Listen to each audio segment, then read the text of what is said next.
एक बार नारद जी को यह अभिमान हो गया कि उनसे बढ़कर इस पृथ्वी पर कोई दूसरा विष्णु भक्त नहीं है।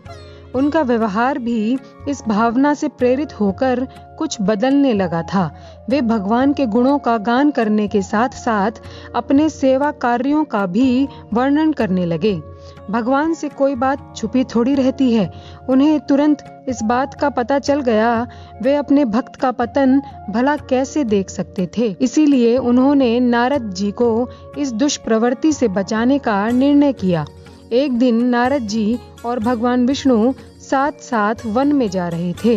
अचानक विष्णु जी एक वृक्ष के नीचे थक कर बैठ गए और बोले, भाई नारद जी, हम तो थक गए हैं और प्यास भी लगी है।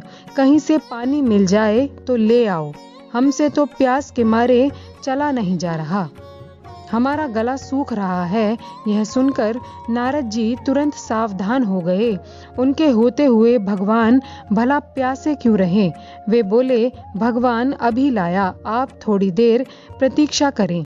नारद जी दौड़कर चले गए। उनके जाते ही भगवान मुस्कुराए और अपनी माया को नारद जी को सत्य के मार्ग पर लाने का आदेश दिया। माया शुरू हो गई। नारद जी थोड़ी ही दूर गए होंगे कि उन्हें एक गांव दिखाई पड़ा, जिसके बाहर कुएं पर कुछ युवा स्त्रियां पानी भर रही थी। कुएं के पास जब वे पहुंचे तो एक कन्या को देखकर अपनी सुध बुध खो बैठे। बस उसे ही निहारने लगे। वह यह भूल गए कि भगवान के लिए वे पानी लेने आए थे। कन्या भी नारद जी की भावना समझ गई। वह जल्दी जल्दी जल से घड़ा भरकर अपनी सहेलियों को पीछे छोड़कर घर की ओर चल पड़ी। नारद जी भी उसके पीछे हो लिए। कन्या तो घर के अंदर चली गई, लेकिन नारद जी ने द्वार पर खड़े होकर नारायण नारायण का अलख जगाया। गृह स्वामी नारायण का नाम सुनकर बाहर आया। उसने नारद जी को तुरंत पहचान लिया। अत्यंत विनम्रता और आदर के साथ वह नारद जी को घर के अंदर ले गया और उनके हाथ पैर धोकर स्वच्छ आसन पर बिठाया तथा उनकी सेवा सत्कार में कोई कमी नहीं छोड़ी। उनके आगमन से अपने को धन्य मानते हुए गृह स्वामी ने अपने योग्य सेवा के लिए उनसे आग्रह किया। नारद जी बोले, आपके घर में जो आपकी कन्या जल का घड़ा लेकर अभी अभी आई है, मैं उससे विवाह करना चाहता हूँ।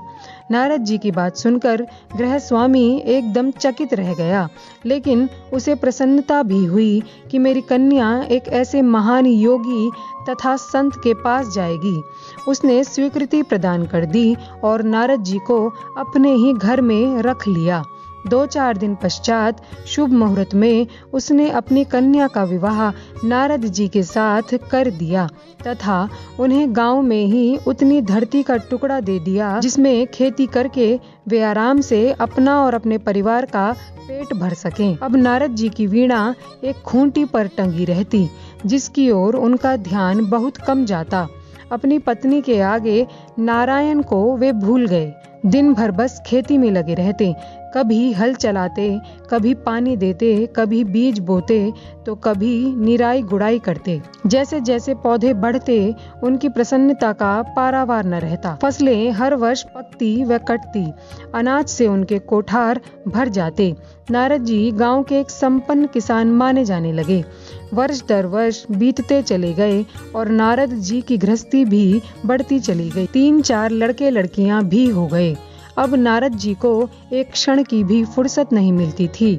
वे हर समय बच्चों के पालन पोषण तथा पढ़ाई लिखाई में लगे रहते अथवा खेत में काम करते रहते। अचानक एक बार तेज बारिश हुई, जिसने कई दिनों तक बंद होने का नाम नहीं लिया। बादलों की गरज और बिजली की कड़क ने सबके हृदय में भय उत्पन्न कर दिया। मूसलाधार वर्षा ने गांव के पास बहने वाली नदी में बाढ़ की स्थिति पैदा कर दी। चारों ओर पानी ही पानी फैल गया। कच्चे पक्के सभी मकान ढहने लगे। घर का सामान बह गया। पशु भी डूब गए। उनके व्यक्ति मर गए। गांव में त्राही त्राही मच गई। नारद अब क्या करें?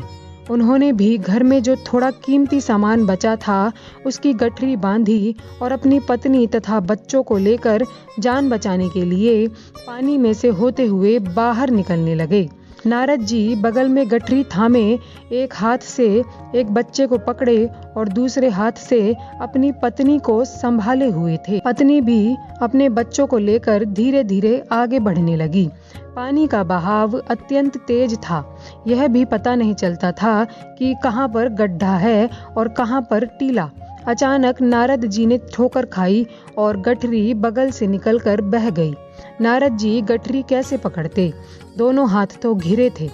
मन मसोस कर सोचा फिर कमा लेंगे। कुछ दूर जाने पर पत्नी एक गड्ढे में गिर पड़ी और गोद का बच्चा छूटकर बह गया। पत्नी बहुत रोई, लेकिन अब क्या हो सकता था। धीरे धीरे और दोनों बच्चे भी पानी में बह गए। उन्होंने बहुत कोशिश की, लेकिन कुछ न हो सका। दोनों पति पत्नी बड़े दुखी रोते कलपते एक दूसरे को सांत्वना देते कोई ऊंची जगह ढूंढते रहे। एक जगह आकर दोनों गड्ढे में समा गए। नारद जी तो किसी प्रकार गड्ढे में से निकल आए, मगर उनकी पत्नी का कहीं अता पता नहीं चला। बहुत देर तक नारद जी उसे इधर उधर दूर दूर तक ढूंढते रहे, लेकिन व्यर्थ रोते रोते उनका बुरा हाल था। हृदय पत्नी और बच्चों को याद कर करके फटा जा रहा था। उनकी तो सारी गृहस्थी ही उजड़ गई थी। बेचारे क्या करें, किसे कोसें, अपने भाग्य को या भगवान को। भगवान का ध्यान आते ही नारद जी के मस्तिष्क में प्रकाश फैल गया और पुरानी सारी बातें याद आ गईं। वे किस लिए आए थे और कहाँ आ गए। ओहो, भगवान विष्णु तो उनकी प्रतीक्षा कर रहे होंगे। वे तो उनके लिए जल लेने आए थे और यहाँ गृहस्थी बसाकर बैठ गए। वर्षों बीत गए गृहस्थी को बसाने में और फिर सब नष्ट हो गया। क्या भगवान अब भी मेरी प्रतीक्षा में उसी वृक्ष के नीचे बैठे होंगे? यह सोचते ही बाढ़ नदारद हो गई। गांव अंतर्ध्यान हो गया। वे तो घने वन में खड़े थे। नारद जी शर्माते और पछताते हुए दौड़े। देखा कुछ ही दूर पर उसी वृक्ष के नीचे भगवान लेटे हैं। नारद जी को देखते ही भगवान उठे और बोले, अरे भाई नारद, कहाँ चले गए थे? बड़ी देर लगा दी, पानी लाए या नहीं? नारद जी भगवान के चरण पकड़कर बैठ गए और अश्रु बहाने लगे। उनके मुंह से एक बोल भी नहीं फूटा। भगवान मुस्कुराए और बोले, तुम अभी तो गए थे, कुछ अधिक देर थोड़ी हुई है। लेकिन नारद जी को लगा था कि वर्षों बीत गए। अब उनकी समझ में आया कि यह सब भगवान की माया थी, जो उनके अभिमान को चूर चूर करने के लिए पैदा हुई थी।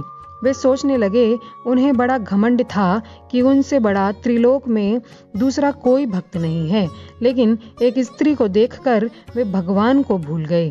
उनको पछतावा होने लगा और उनका घमंड जरा सी देर में ढेर हो गया। वे पुनः सरलता और विनय के साथ भगवान के गुणगान करने लगे।